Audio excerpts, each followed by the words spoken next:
पिंपरी चिंचवडमधील चिंचवड येथील थर्मॅक्स चौकात कामगार दिन आणि महाराष्ट्र दिनानिमित्त भव्य कामगार मेळावा उत्साहात पार पडला। कष्टकरी संघर्ष महासंघ, महाराष्ट्र राज्य आणि क्रांती कष्टकरी असंघटित कामगार संघ यांच्या संयुक्त विद्यमाने आयोजित या मेळाव्याला कामगार बांधवांचा उत्स्फूर्त असा प्रतिसाद मिळाला। या मेळाव्यात रिक्षा चालक, फेरीवाले, बांधकाम कामगार तसेच असंघटित क्षेत्रातील कामगारांनी आपल्या विविध समस्या आणि मागण्या मांडल्या। यावेळी आमदार महेश लांडगे यांनी कामगारांचे प्रश्न विधानसभेत मांडून त्यांना न्याय मिळवून देण्यासाठी कटिबद्ध असल्याचं सांगितलं। तसेच संघटित आणि असंघटित कामगारांना शासकीय योजनांचा लाभ मिळवून देण्यासाठी विशेष प्रयत्न केले जाणार असल्याचं आश्वासन दिलं। मेळाव्यात श्रम प्रतिष्ठा गौरव पुरस्कार देऊन विविध क्षेत्रातील कष्टकरी कामगारांचा सन्मान करण्यात आला। उत्कृष्ट महिला बचत गटांचाही यावेळी गौरव करण्यात आला। यासोबतच कामगारांच्या पाल्यांना शिष्यवृत्ती योजनांचं धनादेश वाटप करून त्यांच्या शैक्षणिक यशाचं कौतुक करण्यात आलं। कार्यक्रमाला पुरुषोत्तम सदाफुले, कैलास कुटे, तुषार हिंगे, निलेश नेवाळे, योगिता नागरगोजे, संतोष निसर्गंध आणि कवी प्रभाकर वाघोले यांच्यासह अनेक मान्यवर उपस्थित होते।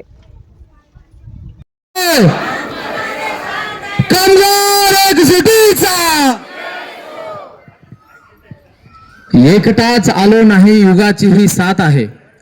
एकटाच आलो नाही, या युगाची ही साथ आहे।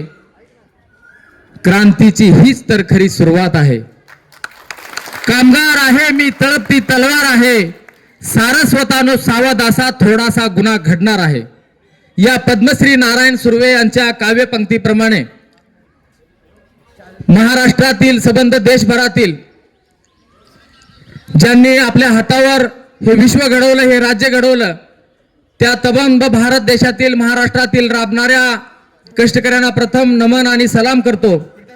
आणि कष्टकरी संघर्ष महासंघ, महाराष्ट्र राज्य क्रांती कष्टकरी कल्याणकारी संघाच्या वतीनं आयोजित करण्यात आलेल्या या मेळाव्याच्या निमित्तानं कार्यक्रमाच्या ठिकाणी उपस्थित असणारे आदरणीय नगरसेवक तुषारभाऊ हिंगे, नगरसेवक निलेशजी नेवाळे, नगरसेविका योगिताताई नागरगोजे, त्याचबरोबर बहुजन सम्राट सेनेचे अध्यक्ष संतोषजी निसर्गंध, गोरख पाटीलजी, त्याचबरोबर कामगार साहित्य परिषदेच्या माध्यमातून पद्मश्री नारायण सुर्वे कला साहित्य अकादमीच्या माध्यमातून महाराष्ट्र राज्यातल्या कामगारांना प्रशिक्षित करणारे तुमच्या आमच्या सर्वांचे मार्गदर्शक, ज्यांचं महत्त्वाचं मोलाचं मार्गदर्शन आपल्याला सर्वांना मिळणार आहे, असे ते पुरुषोत्तमजी सदाफुले।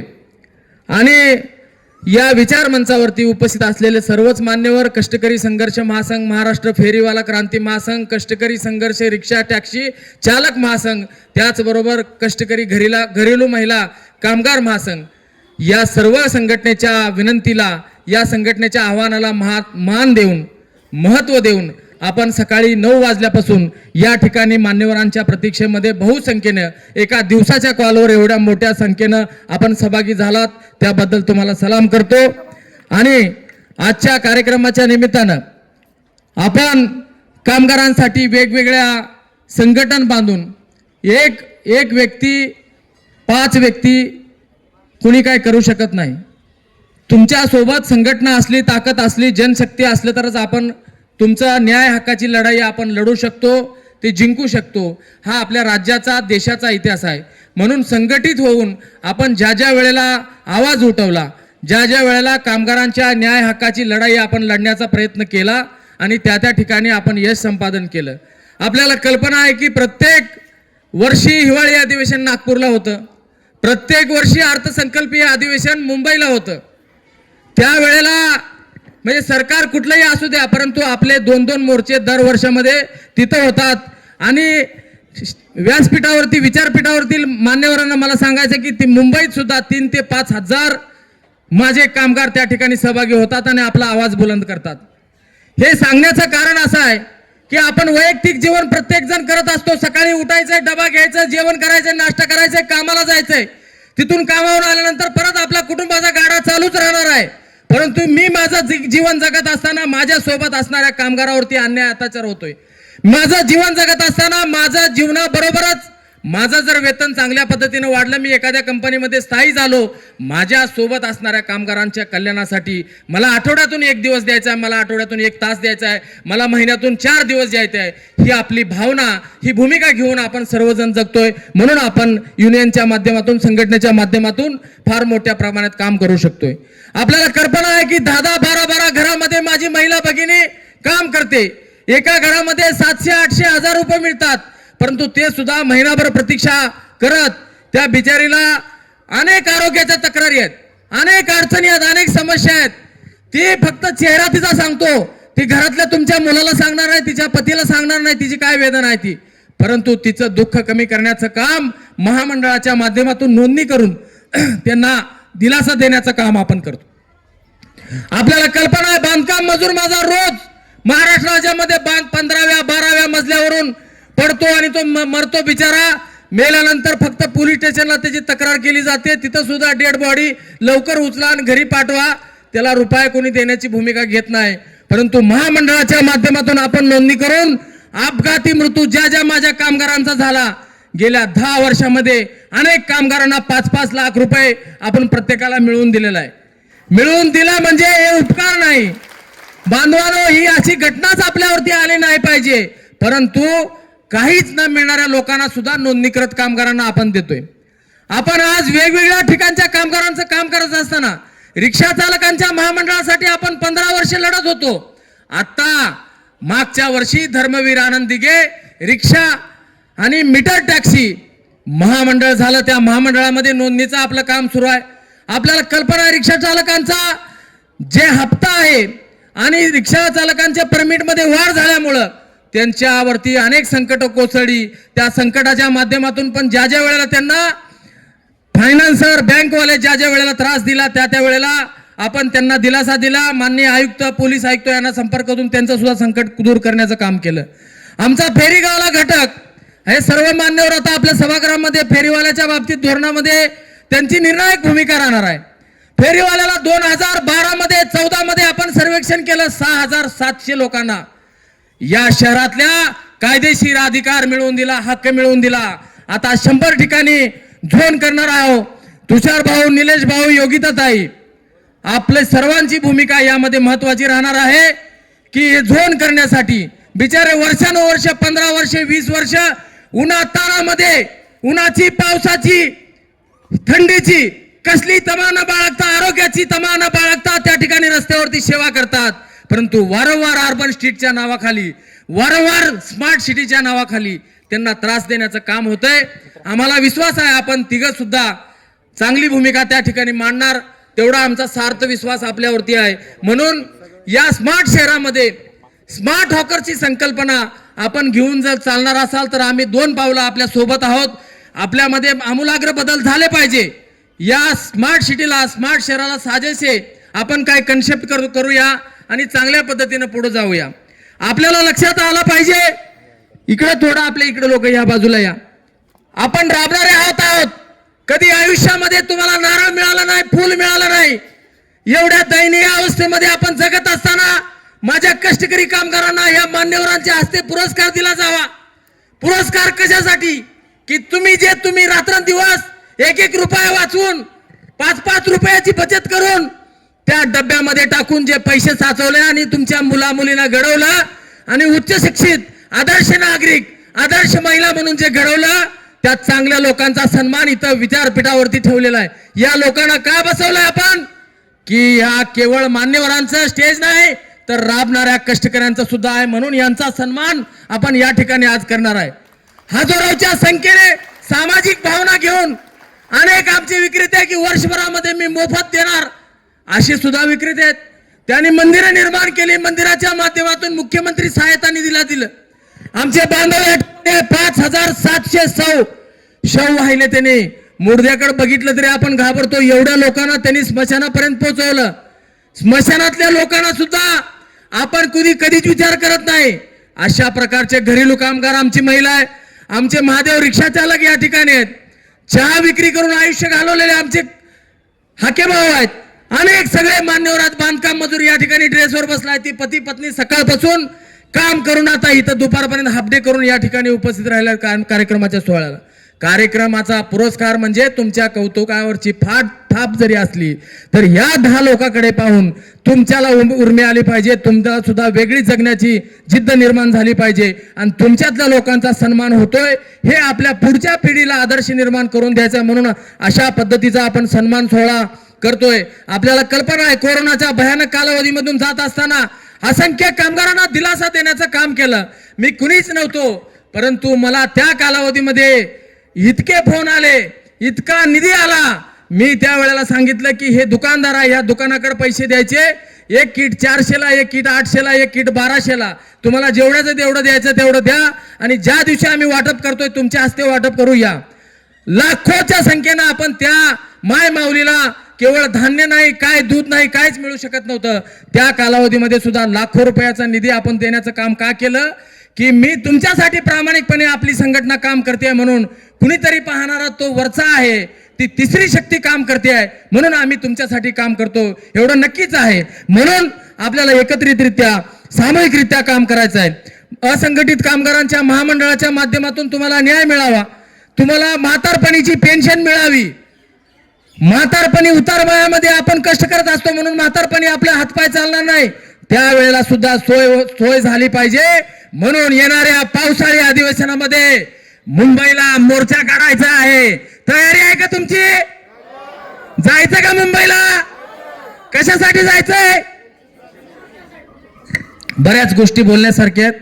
शेवटी महामंडळ 37 महामंडळ होणार आहेत, त्या मंडळाच्या माध्यमातून न्याय देण्याची आपल्याला भूमिका आहे.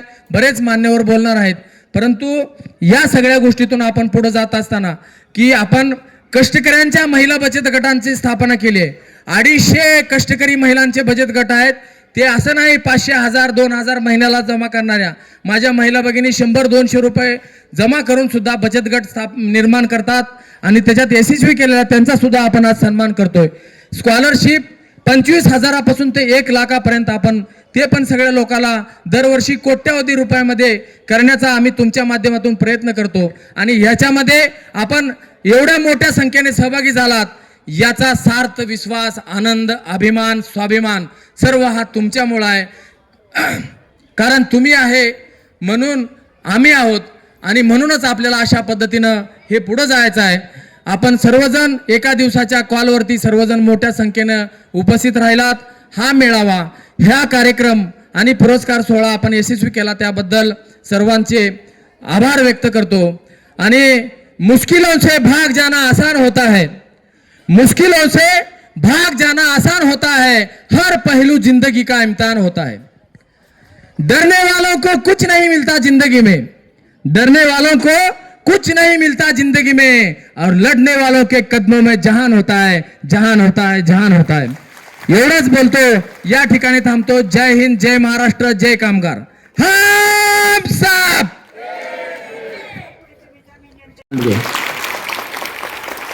287च्या नंतर 88 जो येतो तो सगळीकडे चमकत असतो. तसे आपले महेश दादा आहेत. उशीर झाला, परंतु मला 2015 मध्ये मेळावा झाला होता, त्यावेळेला तुषार भाऊ पण होते. त्या दिवशीची आठवण झाली. असाच कार्यक्रम होता आणि त्यावेळेला पण अनेक प्रश्न होते कामगारांचे, परंतु दादाने त्यावेळेला पण ठामपणे आपल्या सर्वांच्या भक्कमपणे पाठीशी उभे राहण्याचा निर्धार केला.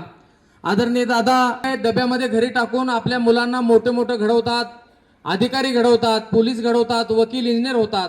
अशा सुद्धा कामगारांचा या ठिकाणी आपण सन्मान करतोय आणि 25,000पासून 60,000 ते 1 लाख, 1.5 लाखापर्यंत शिष्यवृत्ती वाटप जे शासकीय योजनामधून आहे ते पण आपण या ठिकाणी आज वाटप केलेलं आहे. आणि पुरस्काराच्या बरोबर काही कष्टकऱ्यांच्या महिला बचत गट आहेत, त्या महिला बचत गटाच्या माध्यमातून आपण त्यांचा सुद्धा सन्मान केलेला आहे. एकंदरीत दादा, महाराष्ट्र राज्यामध्ये मुख्यमंत्र्यांनी जाहीर केल्याप्रमाणे 37 महामंडळ आहेत. त्या महामंडळाच्या माध्यमातून वेगवेगळ्या वर्गाच्या कामगारांना न्याय देण्याची भूमिका गेल्या अनेक दिवसापासून सुरू आहे.